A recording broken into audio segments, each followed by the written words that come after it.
Bhairaja Pandey sir, welcome to the Gorkha Spirit. Thank you very much, Bhai. I am happy to be here. At the time of pro-monarchy protest, we heard the three words: Hindu state, absolute monarchy, or constitutional monarchy.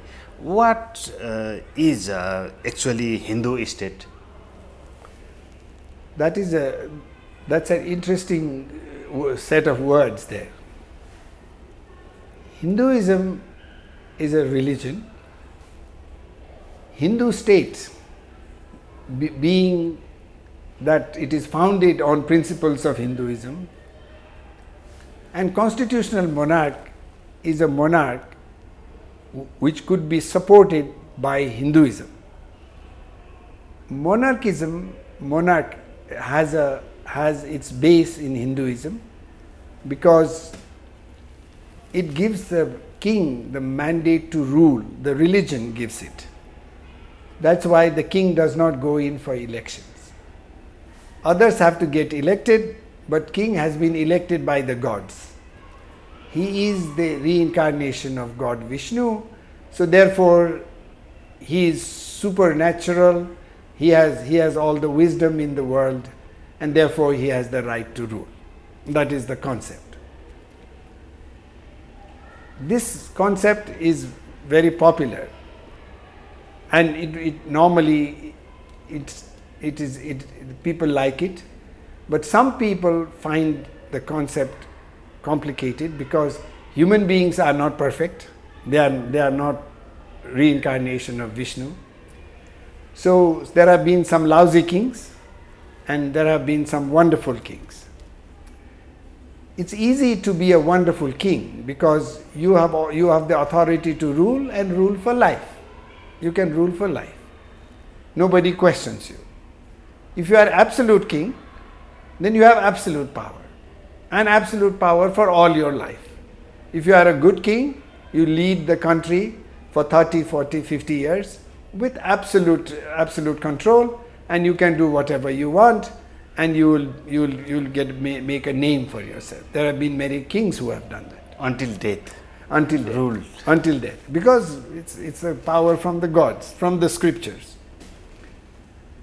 Now, later on they said, no, we cannot give him absolute power. We have to cut down his power. So we make a constitutional king. Constitutional king is a figurehead. He is a king, but he doesn't have much power. Power is vested on the prime minister or president or whoever it is. The king remains there as a figurehead. He's just a figurehead. Now, there is a problem with the concept of Hindu kingdom. Because in a country there are not only Hindus. There are Muslims, there are Buddhists, there are Christians, all other religions, and hundreds of other religions. So, Hindu country as a concept is a bit problematic.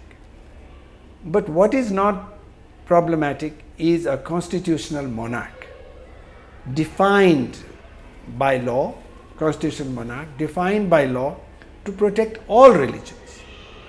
Already, a monarch will have to protect the Christians, Hindus, Jews, or every religion. So, a constitutional monarch is a much better concept than a Hindu state. But then, there are Hindu fanatics in the world, as there are Christian fanatics, as there are Jewish fanatics, and as there are Islamic fanatics, there are also Hindu fanatics. They want a Hindu king. That hides the fact that there are other religions that the king would need to protect. How would that fit in? So they try to ignore that question. They feel that Hindu state is a state in which all other religions can exist equally without any problem. Hinduism is a tolerant religion and so on, but it's not always tolerant. We know it.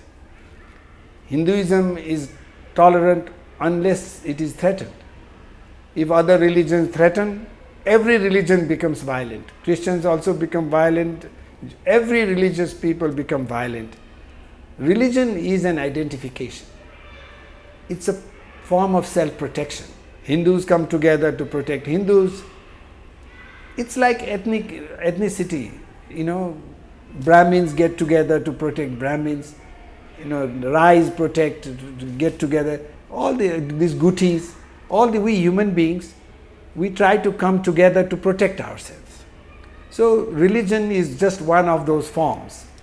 So I think in Nepal what we are talking about, our history is that the king, during the time of king, all religions, there were freedom to practice all religions in Nepal, and all religions were equally respected. How much that true is, we have to ask the minorities. We have to ask the religious minorities, the Christians and the Buddhists and others, whether they felt equally protected or not. But the belief of the people currently is that Hindu king or a Hindu state would envelop all religions and would give them safe and sound protection and look after all of them. That's a belief, but it's not quite clear. So the pro-monarchy supporters talked about these terms, but we are just like exercising a republic. Yes. Republic system, yes. So which system is good, republic or just like absolute monarchy or constitutional monarchy? See, we have tried a republic. We have tried republic, and it hasn't gone very well so far. We have got presidents elected, and we have tried federalism. It hasn't worked very well. People have lost faith in the current system, so they are saying that maybe we need to go back to monarchy. It was better those days. It was better. It was better than this. That's not a perfect system either, but they are saying it's better. It was better than this. Now, what system is better is whichever system functions. This system, the presidential system or the prime minister or the mixed system, president, prime minister and all of this, and federalism, it is a system that did not work. Any system that works is fine. So if we have a constitutional monarch and a a council of guardians to guide the monarch, my particular concept is that if we have a monarch, he needs some people to guide him. He would be bound by a council of guardians. These would be wise people from our society who will tell the king what to do and what not to do. And the king would be bound by their advice. King cannot say, I will not listen to them. We'd have an arrangement like that. We will not have kings like they have functioned in the past. In the past, our monarch experiment with monarchy was limited success. It was not an absolute success. There were problems. But now we know it, we can correct those problems, and we can find a system that works. But all our challenge is to find a system that works. So the Republican leaders don't want to accept the monarchy as a constitutional as well. So what's their tussle actually? They feel that they are the beneficiaries of present system. The parties right now who are enjoying the system is because they are benefiting from it. They are personally benefiting. The nation is not. Nation is suffering. But the players in the system are benefiting. In Nepal, the middle class and upper class are having good time. They are enjoying the country and they are supporting the system because they are benefiting from the system. Which there is a large population of people who are below that, who are poor, who are not benefiting from the system, and nobody is concerned about that. And the people who are happy are the ones who are doing very well under this system. The lawyers and the professors and the intellectuals, they are fine. This is in their benefit, they are enjoying it. So for them it's working, the system is working, they are happy with it. But there are people who are poor, who have no education, who are forced to send their children abroad, and those children we exploit along the way.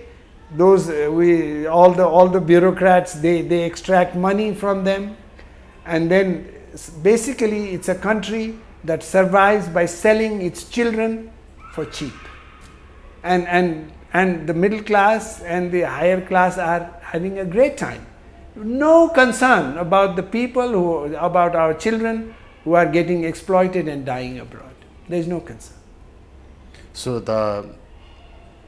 for this to improve the nation, to develop the nation, which system should we exercise? We should exercise a system that is small, effective and competent. We need a small system which is not expensive. We need 20-25 people to run this country. It's enough. 25 experts in the field, in their respective field. It doesn't matter, it's a monarchy or it's a republic. Any system. All we need, we don't need this elaborate system of federalism and this and that different. We don't need all of that. We need one leader with 25 executives, and this country will run. 25 executives, competent in their field economy. Basically, we have to take care of our economy. Our problem is our economy. If the economy runs, everything else will run. If economy doesn't run, everything will fail. So all we need to do is to get the economy running. Thank you, sir, for joining with us. Thank you, bhai. Thank you.